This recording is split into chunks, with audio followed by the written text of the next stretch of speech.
AFR On Demand is brought to you by Breck Golf. Try Beaver Creek today, just 20 minutes from downtown Baton Rouge in the Zachary area. They've got a PGA Tour driving range, a short game practice area, 30 to 40-yard practice shots. It's a great place to chip and putt and practice if you don't have time for a full round. Book your tee time today, golf.breck.org, golf.breck.org.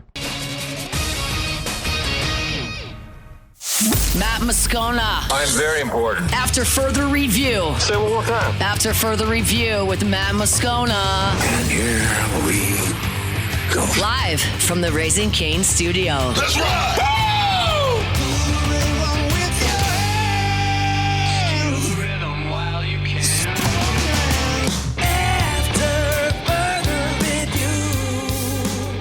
Hour 2. Off we go. Welcome aboard. Glad you're with us. AFR presented by Relief Windows. I'm Matt. You're a loser, Matt! Shut up, kid. Paul O'Neill. They're chanting Paul O'Neill's name. You so. And Mr. Toby Tomplay.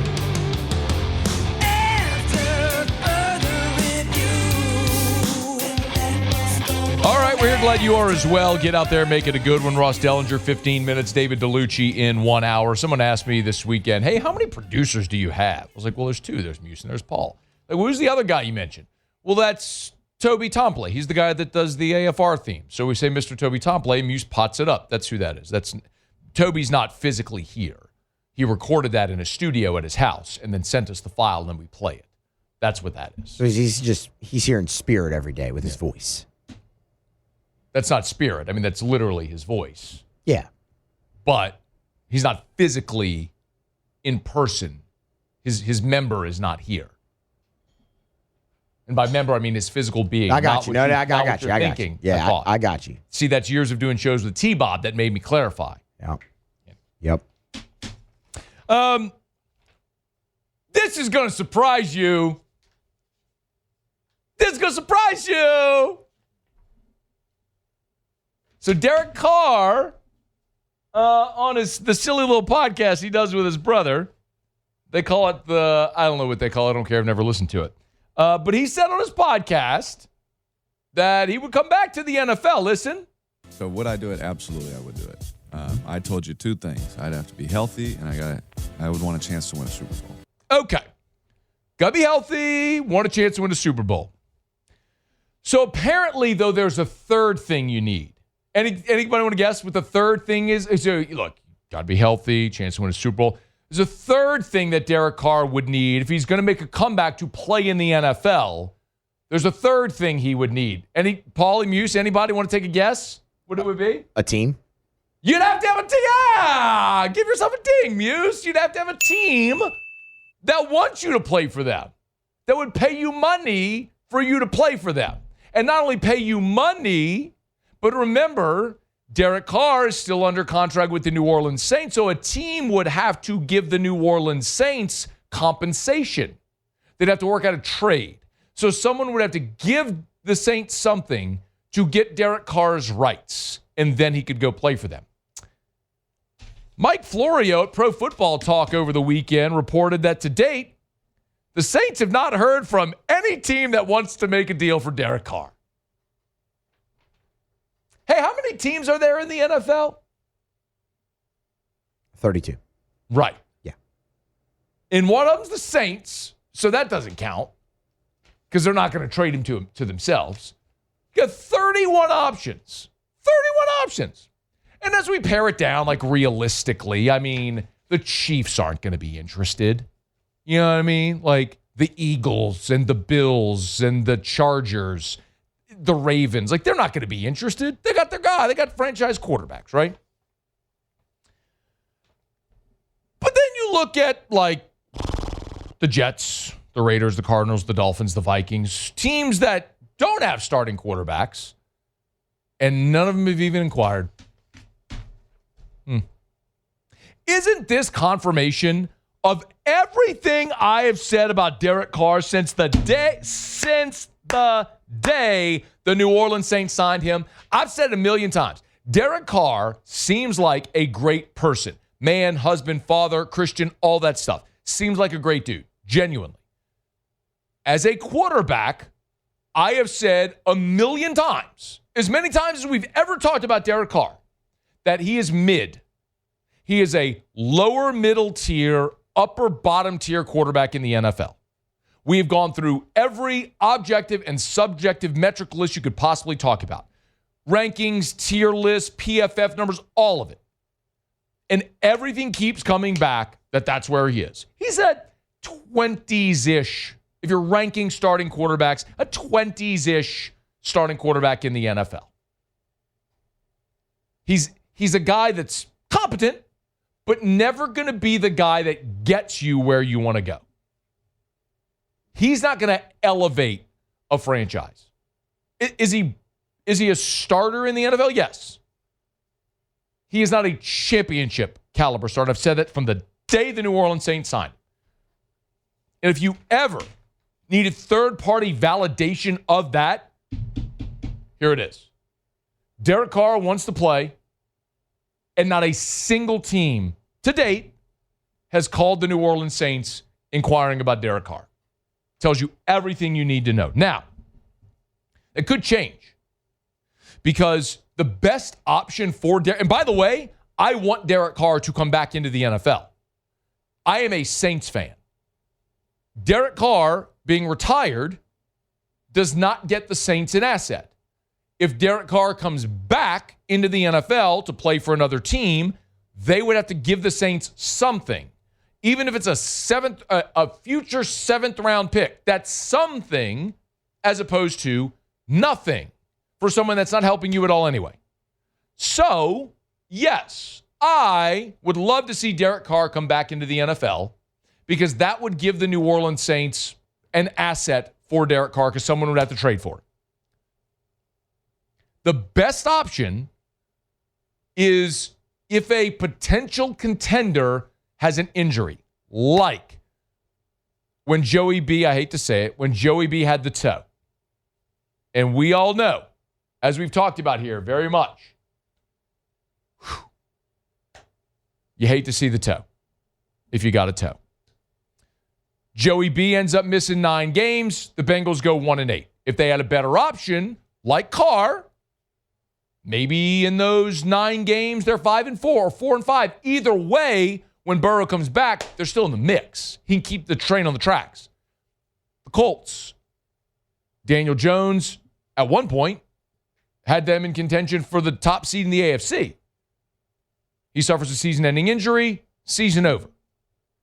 Would Carr have been a better option than 45-year-old Phillip Rivers? However old Phillip Rivers is when he... Yes, Derek Carr would have been a better option than old man Rivers. Oh, man. You get it? Yes.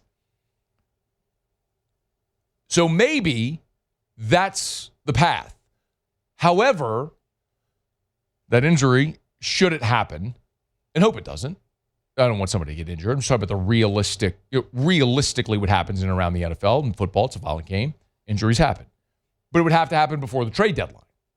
Because otherwise, if that hypothetical situation unfolded after the trade deadline, then you can't trade Derek Carr. The Saints would just have to release him, which why would they do that? They wouldn't. So that's probably Derek Carr's best option. Now, maybe the league year begins, we see what happens in free agency, the draft, dust settles, you start OTAs, and maybe there's a team that looks around and goes, you know what, we need a better option. Maybe it's into training camp. And look, we need an option for a backup, bring someone in. Maybe. I just wouldn't hold my breath for it. I'm hopeful because, as we stated, from the Saints' perspective, you want Carr to come back so you get an asset. I'm hopeful, just not optimistic that it would happen. And this is validation. Dude wants to come back.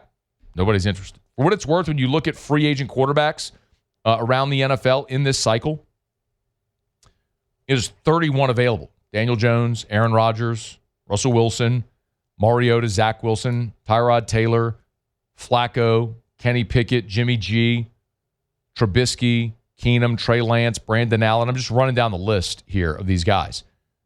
Malik Willis, young guys. The bottom line is teams will have better options than Derek Carr. This will. Not holding my breath on a deal getting done, but I'd like to see it done if it could.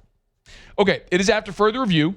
Monday shows are brought to you by Relief Windows and ReliefWindows.com. Windows door siding. Oh, yeah, they do shutters too. Relief Windows and ReliefWindows.com. We'll knock out a break. Come back. Ross Dellenger is going to be here with us.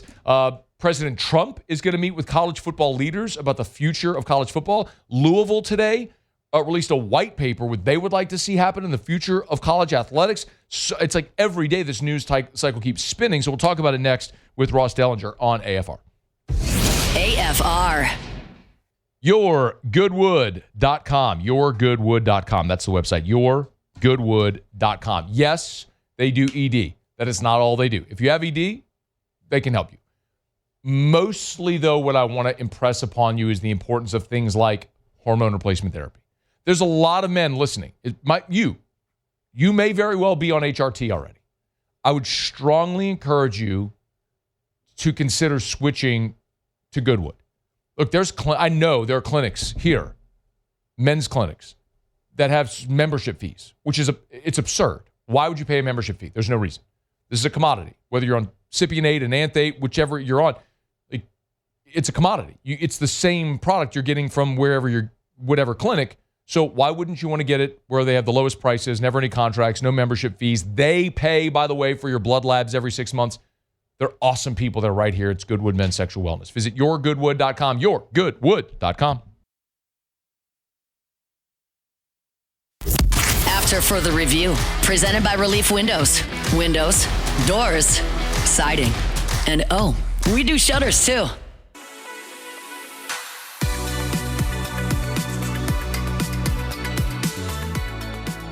Get to Ross Dellenger here in just a quick sec. By the way, we just did the River Parish Contractors live read. Big shout out to Luke and Natalie, and congratulations. They were hitched on Friday. So congratulations to Chad's son Luke over there at River Parish Contractors. Awesome people. Got to meet the whole crew when we were there about a month ago as we were starting that relationship. But congrats to Luke and Natalie on the nuptials.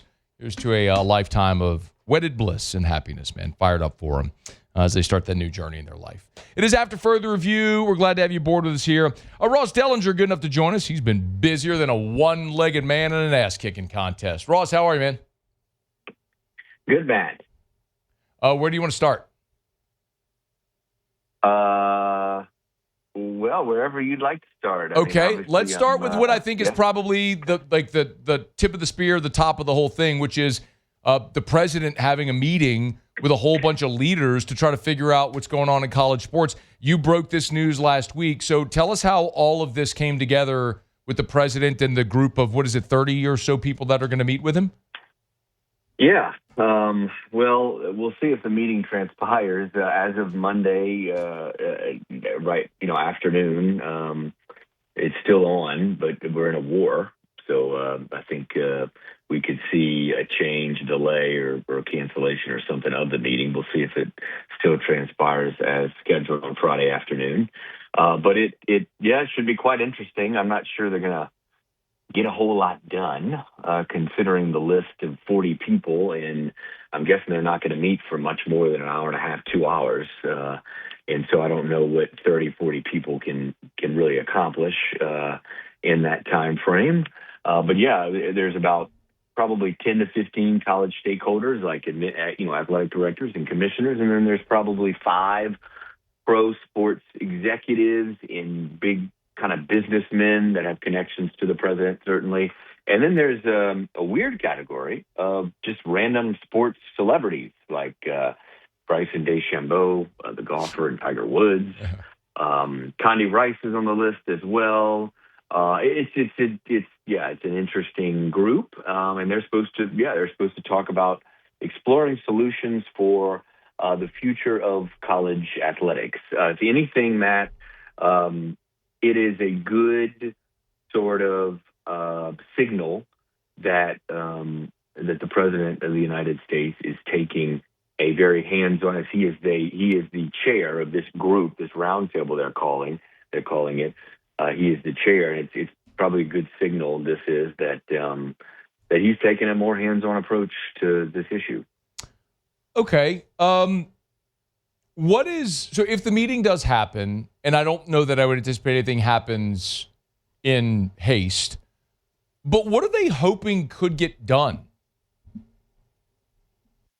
Well, the president has been pretty clear that he wants Congress to pass federal legislation over college, governing college athletics, and I think that this meeting is to try to get the stakeholders in the room to agree on concepts of a bill that Congress could pass that protects the NCAA or the conferences from creating rules and enforcing those rules, and then that puts some kind of gives college athletics some rules and enforcement power. That's sort of the goal, I would imagine. That's been the president's goal from day one. And I'm sure there will be some political leaders in there too, right? Senator Ted Cruz has been at the center of a lot of the negotiations in the Senate side over this situation. And I would guess that he will have somebody in there or other senators will be in there that have been in these talks. So the end goal, Matt, is certainly to get Congress moving on some kind of piece of legislation that can govern college athletics and allow the NCAA and conferences to enforce their rules, which, by the way, have been deemed by many courts to be illegal. But the idea is Congress can supersede that, right, and give the NCAA and the conferences an antitrust sort of protection to enforce its rules despite all these legal issues. Do we know, Ross, because the NCAA, you tell me if I'm wrong on this, but when they have lost in court, by and large, it feels like it's been in state court where they've had more success in federal court. So would federal law, I'm not a legal expert, I don't know, I mean, you may not even know the answer to this. In theory, if Congress passes a law, would that hold more of a standard over state courts? Yeah, I mean, Congress, depending on what the law said, I guess what the bill said exactly about rules, it could grant protection that that in a way supersedes many state courts and their decisions. Probably not all of them, right? And you still may have some legal challenges, but for the most part, you would sort of be absolved of a lot of the legalities. It's to sum it up, Matt, college athletics has all these rules over eligibility and transfers and now enforcement of the new cap and all that stuff. And all these rules, most of these rules, at least the courts have ruled to be against the law.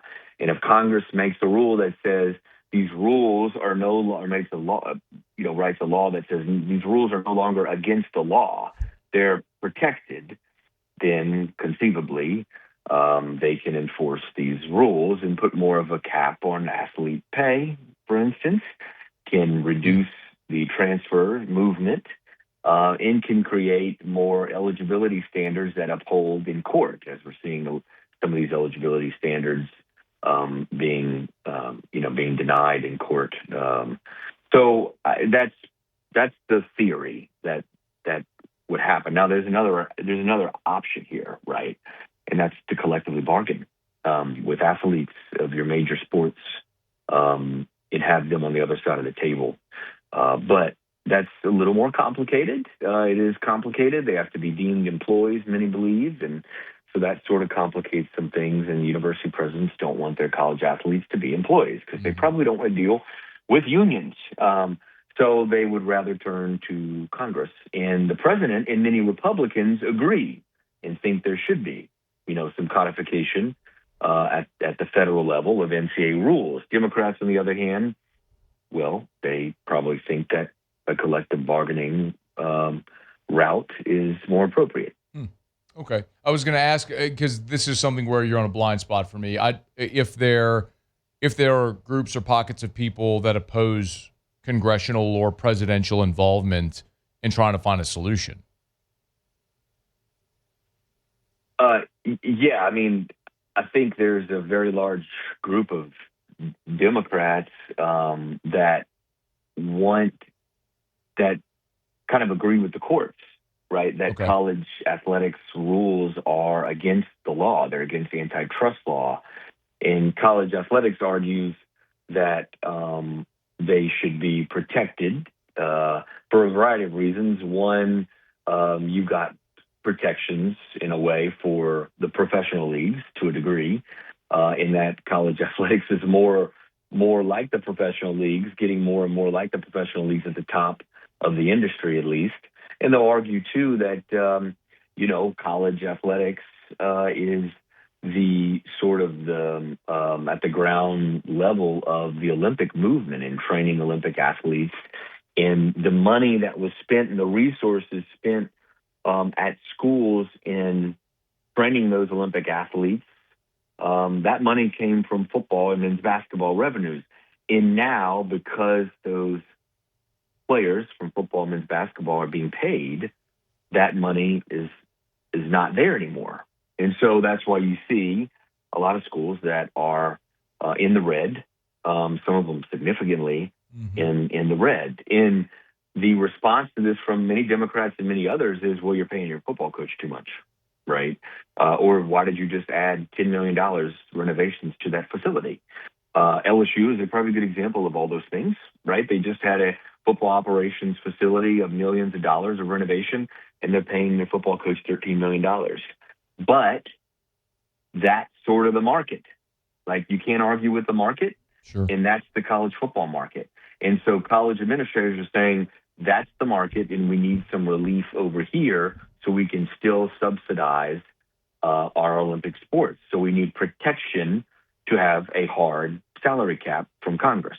It's going to be fascinating. I don't want to run out of time because I did want to ask you about the other thing you reported today, which is Louisville's president, AD, their board, released a white paper today that's effectively calling for pooling of TV rights. Can you just super simplify what they're asking for?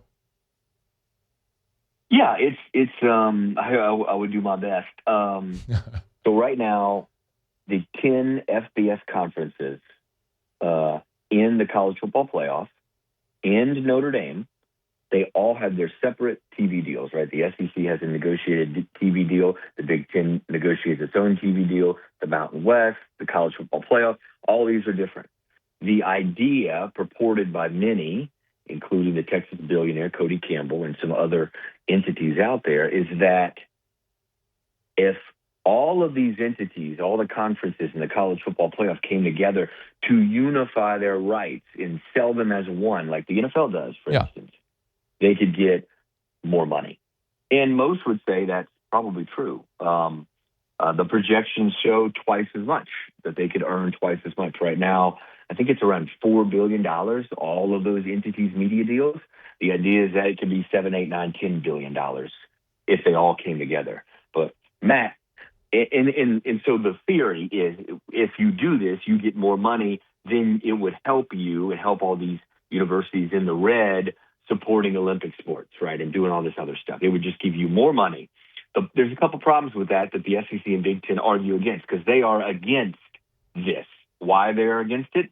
It's pretty easy, right? Yeah. They're in the current advantage. They have the biggest TV deals on their own, and they lord over all the other conferences. So why would they want to break this up? Why would they want to come together, right, and consolidate deals? And so they're arguing against it, and they're arguing against it based on other reasons too. Number one, will the TV networks really pay that much more, right? They argue against the data as well. And they argue against this other thing, which is, Matt, if, say, LSU gets $50 million more from this new consolidated TV deal, who's to say LSU's not going to spend $49 million of that dollars back on football, right? Sure. So there's a lot of issues. There's a lot of disagreement.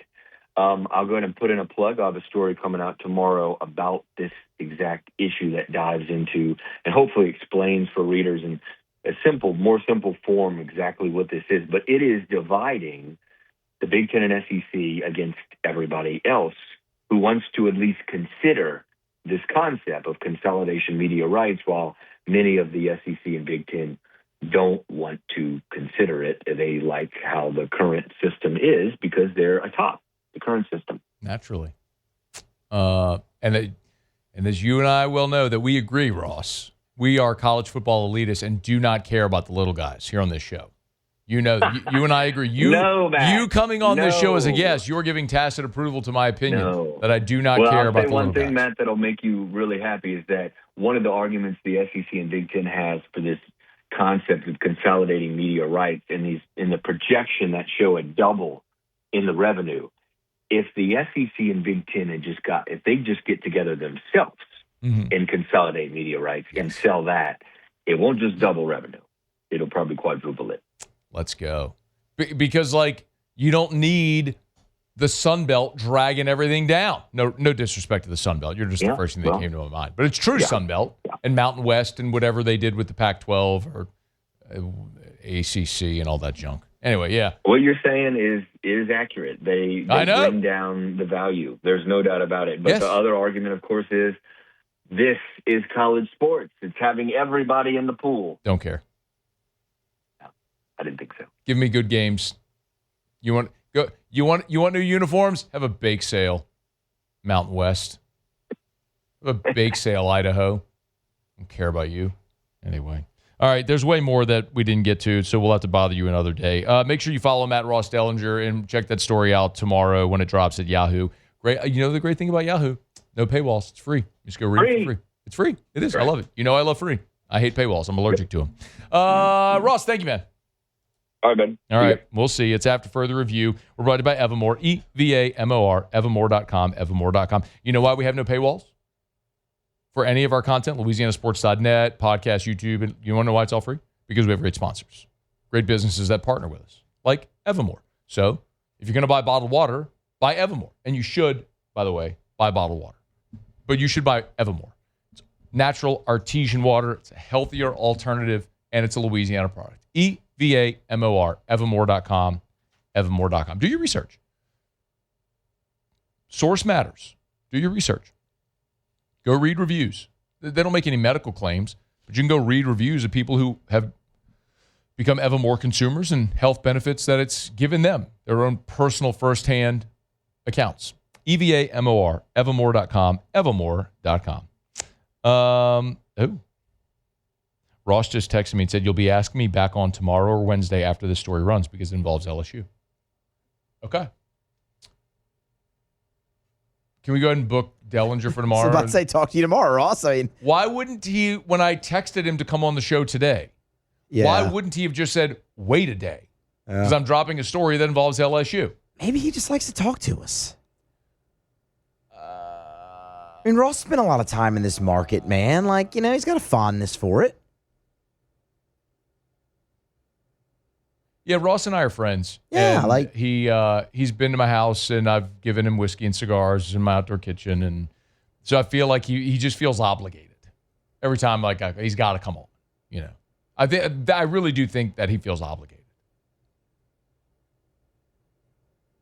and that's absolutely my plan. By the way, is just to make him feel totally guilty to where he always has to say yes to me. All right, it's After Further Review. We'll continue. Stay here. AFR. Hey, you want a pool? Of course you do. Who doesn't want a pool? My goodness. When it's 80 degrees today. We're on the second day of March, 80 degrees. We're getting mid-80s this week. I think, fingers crossed, knock on wood, maybe we're not going to get that last cold snap. I shouldn't have said it out loud. It always happens. I know, Muse. We always get that last one where instead of Muse being sunburned on the side of his face, he's windburned and frostbitten from the ice box. But y'all, maybe pool season's going to be here earlier than ever. Please let it be. I'm telling you.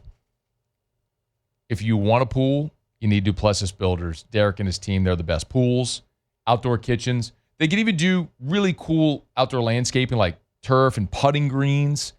Check it out. Go to the website, duplessisbuilders.net, duplessisbuilders.net. They never cut corners. Top 50 pool builder in America from Pool & Spa Magazine. You want a pool? You want the best. duplessisbuilders.net.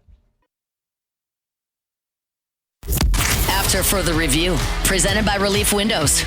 Windows, doors, siding. And oh, we do shutters too.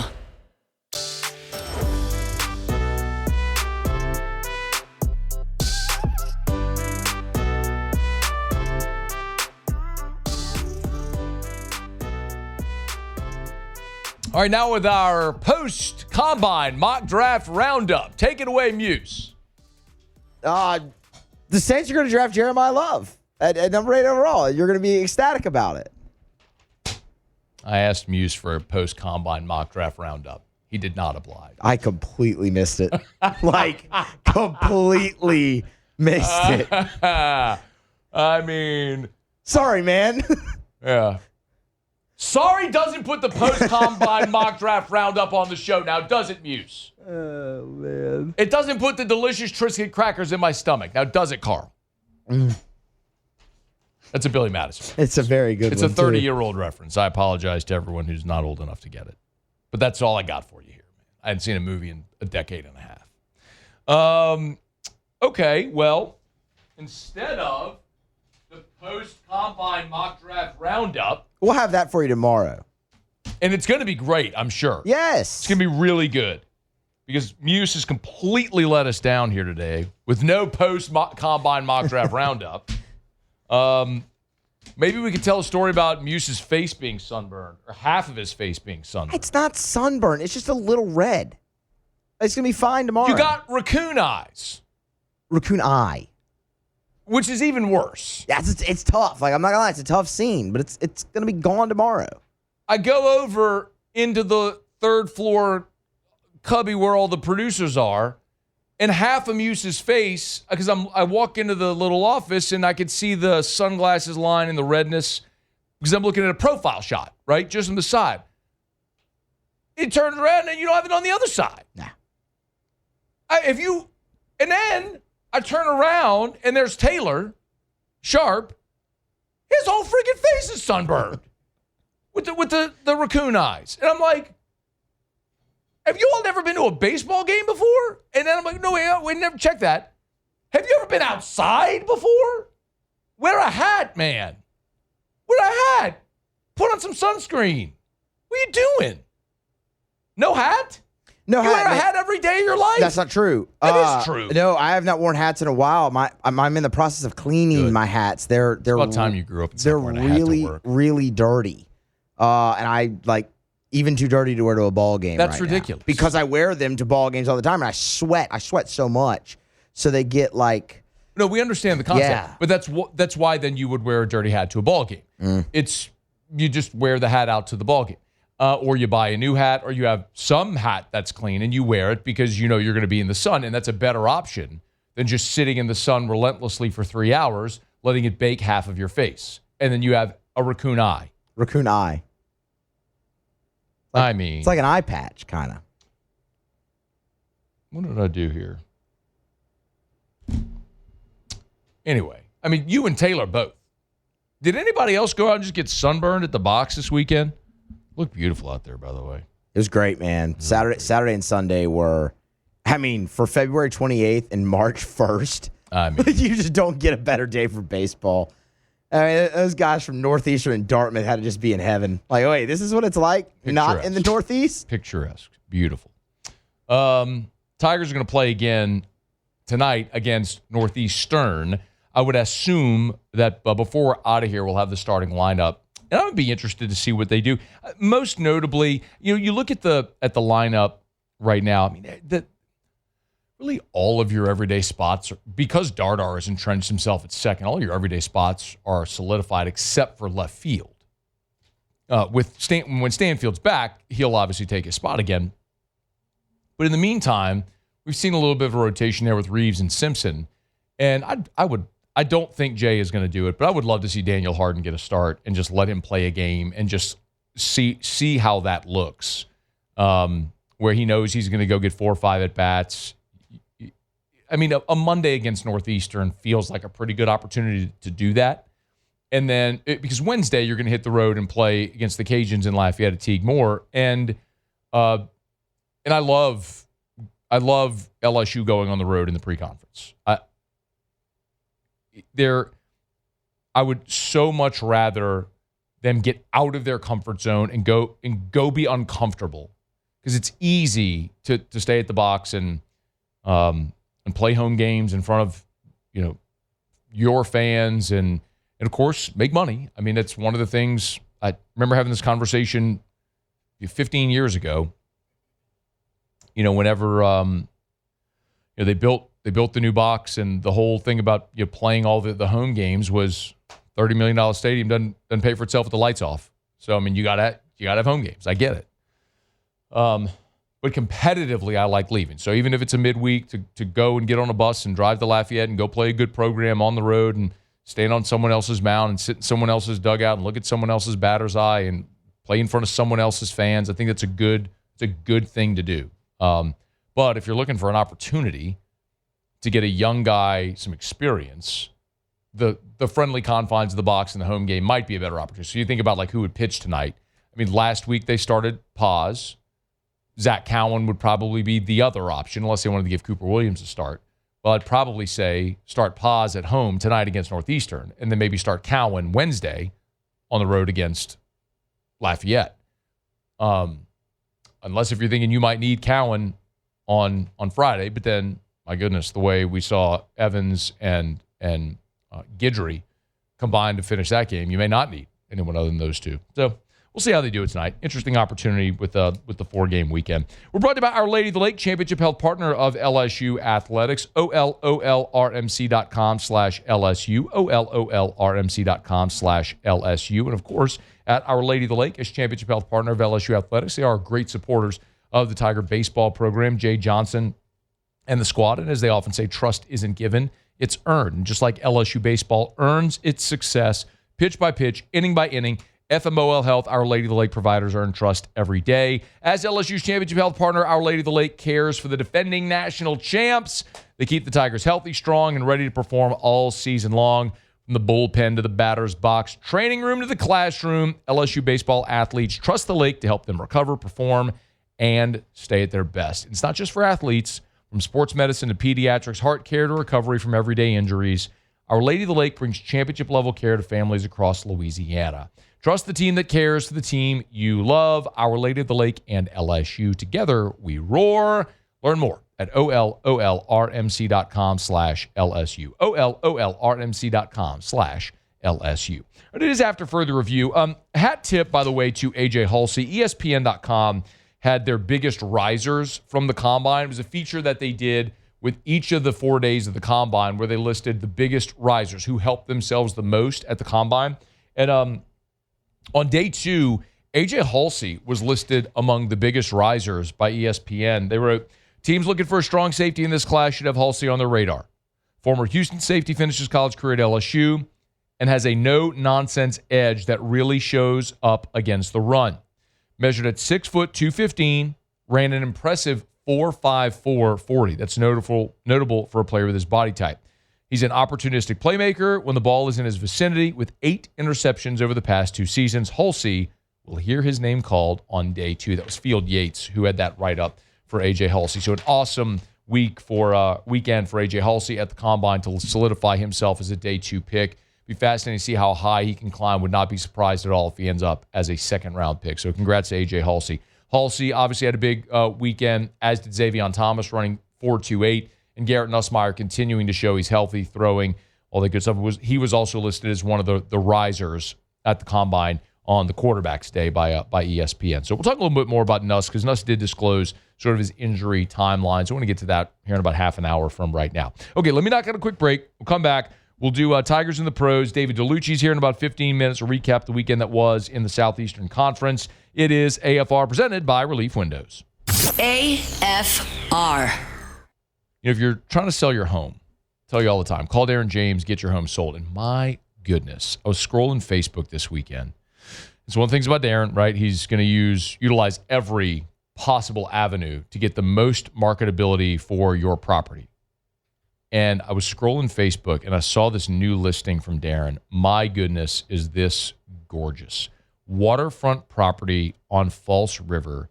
You have got to look at this property. It's on his Facebook page. You can check it out. It's got a great video accompanying the property as well. Gorgeous multi-story home with this beautiful view of the water. Just absolutely gorgeous covered dock that extends out over the water. You want to see the overview, the full video of the property. It's all there at Darren's website, agent225.com, agent225.com. I shared it on Facebook as well, agent225.com. Think real estate, think Darren James. After further review, presented by Relief Windows. Windows, doors, siding. And oh, we do shutters too.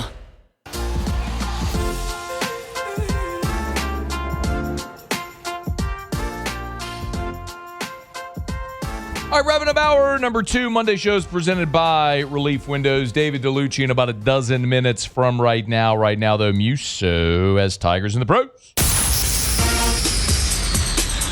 Tigers in the pros. They still bleed purple and gold. They're just really rich now. All right, we go back to Saturday to begin. Cade Anderson makes his spring training and professional debut for the Seattle Mariners. Got the start, struck out the side in his first inning. Those strikeouts were Xander Bogaerts, Miguel Andujar, and Gavin Sheets. So not just guys the Padres are seeing if they're going to, move up a level in the minor leagues. He went up and struck out 3 big-time major leaguers. Got into a little bit of trouble in his second inning, was lifted after a couple of hits. Those inherited runs did come around to score. But all in all, a really nice debut for Cade Anderson.